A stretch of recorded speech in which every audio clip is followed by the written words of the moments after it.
Welcome back. All right, so news of the day video for all you fine people for your Thursday, November the 10th. Starting off with news out of Boston, the McAvoy's playing tonight. At the very least, Boston just tweeted out a GIF of Charlie McAvoy, so McAvoy's back tonight. And it's going to be interesting because he's ahead of schedule, much like Marchand was ahead of schedule. We'll see how many minutes he gets. We'll see if he's playing top minutes right away or if they take it easy with him. My guess is he gets top minutes right away. I don't know that McAvoy knows any other way to play other than at full speed. But yeah, so McAvoy being back is good news for Boston, for their fans. Might be bad news for Calgary tonight. But the Flames are playing Vladar. Vladar may very well have a good game against Boston. He needs that. His stats have been rough to start the season. So we'll see how things go for McAvoy tonight. Marty Brodeur has been named the Executive Vice President of Hockey Ops with the New Jersey Devils. So this means he's fully dedicated to the hockey side of the business. And Brodeur at some point in time is going to be the GM for the Devils, right? It just feels like at some point in time, we're going to be talking about the Devils, their general manager, and it being Marty Brodeur. So yeah, he continues his ascent up the ladder in New Jersey, a team that's having very solid levels of success right now. So I don't have any belief that there'll be a change anytime soon when it comes to general manager, but it's the National Hockey League. Changes can happen sooner than we might have thought. Now, speaking of a change, ESPN has added to their broadcast team. They've added PK Subban, which is a no-brainer. As soon as it was revealed that he was retiring, we all knew he was going to end up on one of the broadcasters' sets and end up doing discussions of hockey and all that fun stuff. He's always been very well spoken, very amiable. And so, yeah, PK Subban being added to ESPN is nice. The one thing I would ask of ESPN and TNT is stop doing double headers where you're pushing back the start time of a hockey game because you schedule it so that games that are 2.5 hours apart are your double header. Hockey games almost never only take 2.5 hours, especially when puck drop is 10 past the hour. That means you're guessing that the hockey game's going to take 2 hours and 15 minutes. It's just not a thing. Yeah, so this is the one issue I have with the broadcasting at this point, other than some of the other stuff. But it is one of those things that kind of ticks me off. Like, okay, so now this puck drop that's supposed to happen at 7:30 is going to happen at 8 o'clock because it's a double header. And I just ask myself, like, does that happen with other sports, or is this something that they're just doing with the National Hockey League? But again, it's a minor quibble. I just figured I'd throw that out there. And also for people who show up to those games, are they aware that that game's going to be delayed by 20 minutes? Just imagine, like, oh, I've got. Why did I rush? So, anyways, I got to my seat. I rushed. I didn't need to rush.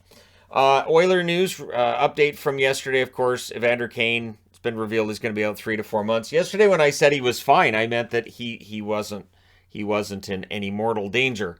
I can't stress enough that with where he got cut and the cut he got, he would have bled out in mere minutes.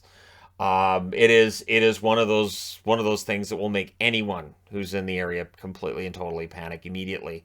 So Kane being out 3 to 4 months is going to test the scoring depth on the wings for the Edmonton Oilers. Might mean they have to get a little more creative, and it's going to mean prime time for a guy like, as I mentioned in the preview, Yamamoto. Puljujärvi, who, again, from an advanced stats perspective, does well, but from a real stats perspective, doesn't do as well.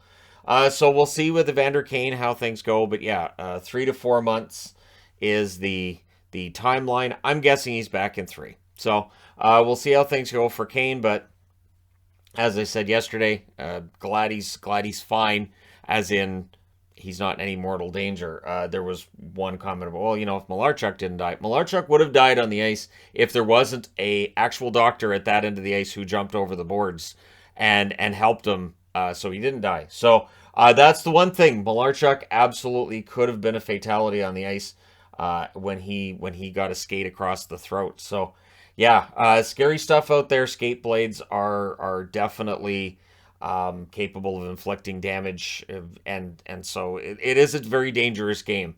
How many times have we seen this year where a player almost gets a skate to the face, kind of thing, right? So yeah, Kane's fortunate. He's gonna be out 3 months, but he should be all right. From last night's game, Tanner Pearson got hurt during said game and exited. I didn't even put it on the board. I didn't put it on the board because he'd already taken 2 penalties. So I kind of thought, he wasn't playing as much as you might have wanted him to anyways.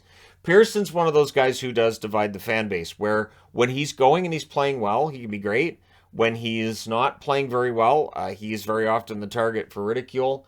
I know last year he had a rough first half, and then he had a very good second half. So with Pearson out of the lineup, and a lot of discussions of what might be coming next, I do expect the Canucks to make some kind of a big change. Whether it's just performative or not, I don't know. Like whether or not it's something designed to actually turn things around, or if it's just a we have to do something move, we'll see. But yeah, so Pearson's out. It's just considered probably day to day, could be a week or longer, the way that Brodeur put it after the game, so we'll see. But yeah, the Canucks, it's always one game away from chaos with them, right? They can win a game, everything's all right, and then the next day, well, that's it, we suck again. So it really is very much like Waterboy. So yeah, we'll see how things go there. Detroit, news for tonight, maybe Berggren and Giovanni Smith have been recalled. Now, Berggren has been performing well since being drafted and was seen as a potential steal for Detroit coming out of the draft. And now Berggren coming into the lineup, that'd be great because we've talked about Jonathan Berggren for years. And so I'll be interested to see if he does get into the lineup, which line he's on and all that fun stuff, and how well he performs. And I like Giovanni Smith. I was kind of surprised he didn't make the team out of camp, but that's a good problem to have when you're cutting players who are good players, right? So Detroit is now in that position where rather than picking up other teams' leftovers as they were, not that long ago, now they are a team where good guys do get cut. So we'll see how things go with Berggren in the lineup.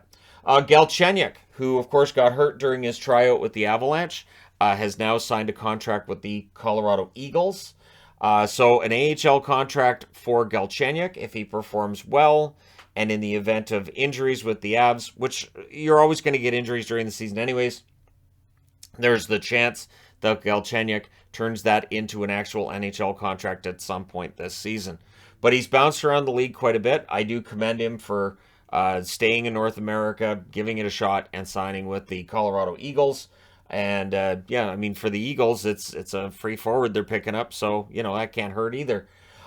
Columbus news. So of course they're playing tonight for the first time since those games against Colorado and Finland.